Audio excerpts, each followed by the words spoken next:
Less than 5 years into flag independence, the doyen of social democracy, Jaramogi Odinga, penned his autobiography, Not Yet Uhuru. Matters have since gotten worse. The masses in Kenya can hardly breathe. Across our land and nation, disrespect for human dignity reigns. There are families surviving on 1 meal per day. Healthcare for all remains a distant dream. Many parents cannot afford school fees.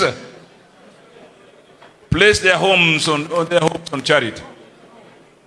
Kenya is now rated one of the most unequal societies globally, with an annual rate of growth that provides little hope that our nation will provide a place to feel at home for all our people.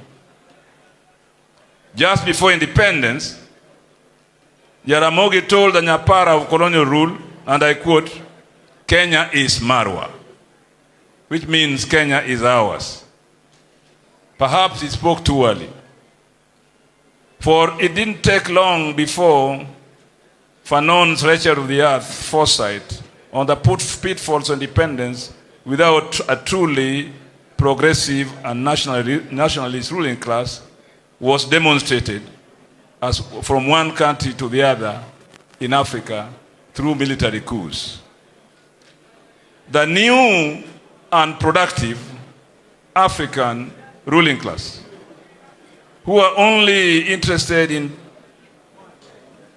the power and the benefits of power, have continued to enrich themselves and not look after the plight of the poor, which is the major cause of state failure today. One of the things that Jaramogi was committed to liberate Africans from. A generation has found itself landless and homeless even 60 years after independence. Many still live as squatters in overcrowded former Mau Mau villages and informal settlements in Kenya.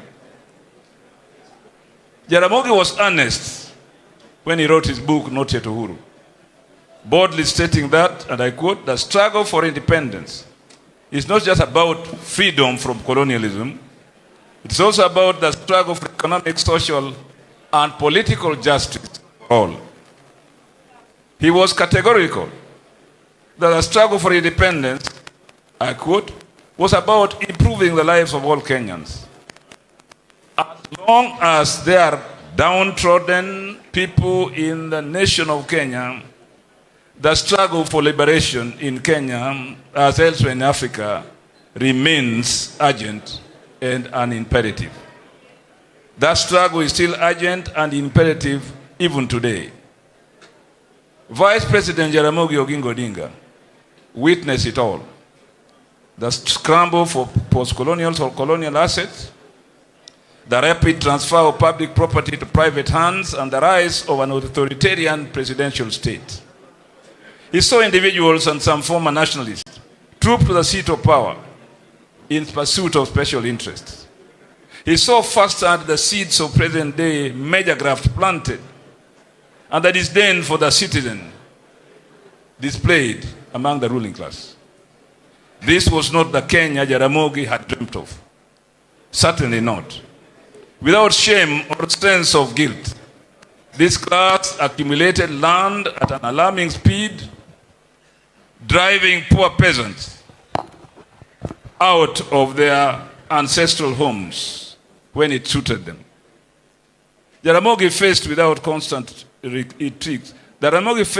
constant intrigues in the ruling party KANU. To isolate all progressive forces, decided to finally resign from the government to form the Kenya People's Union in 1966. Jaramogi Odinga was detained without trial, as you have heard, and the government mounted a witch hunt against all progressive forces.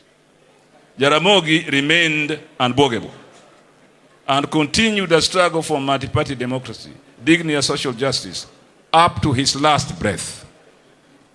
Exactly 30 years ago today, we fondly remember Jaramogi as steadfast, modest, honest, consistent, a diligent farmer, teacher, mentor, a Pan-Africanist, nationalist, a realist who was earnest in his advocacy for the liberation of the wretched of the earth in Kenya and elsewhere in the world. Koigi wa Wamwere got it right. He said Jaramogi Oginga Odinga was one of the few politicians whose politics was driven by ideology than personal whims, and by a vision that would have been a compass by which he would have led the ship of state had he been president of this country, unquote. To the disbelief of many, Jaramogi hung Kenyatta's portrait on the wall of his Kisumu home, together with portraits of great freedom fighters like Nyerere, Nkrumah, and Gabriel Abdel Nasser of Egypt.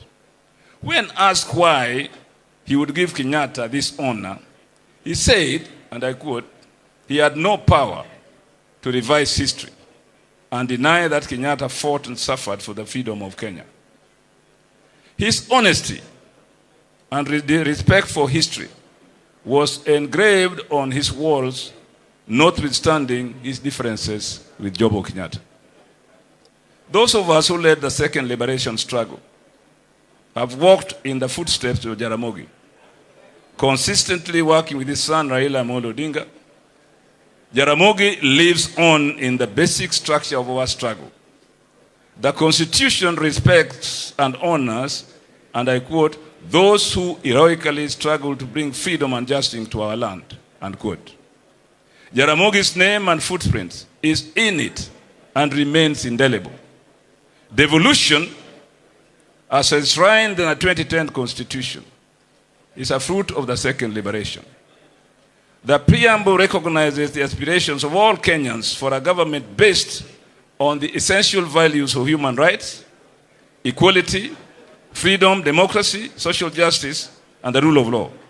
Values that Jaramogi espoused in his life, struggled for, and suffered for. And as I have written elsewhere, that the annals of history in the genesis and evolution of modern nations only has a few visionary leaders who shaped the destiny of such nations at critical moments in history. In the case of Kenya, Jaramogi Oginga Odinga will always stand tall among the nationalists who shaped the destiny of our nation. 30 years on, it's still a long walk to freedom, but we shall get there. Long live Jaramogi Oginga Odinga. Long live his vision and inspiration.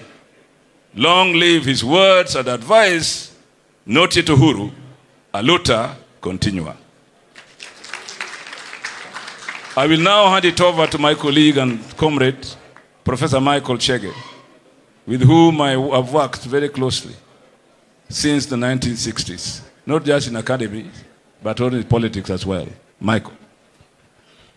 Thanks very much, Peter. I would like to begin by expressing my appreciation to the Oginga Odinga family for accepting, for being generous and allowing us to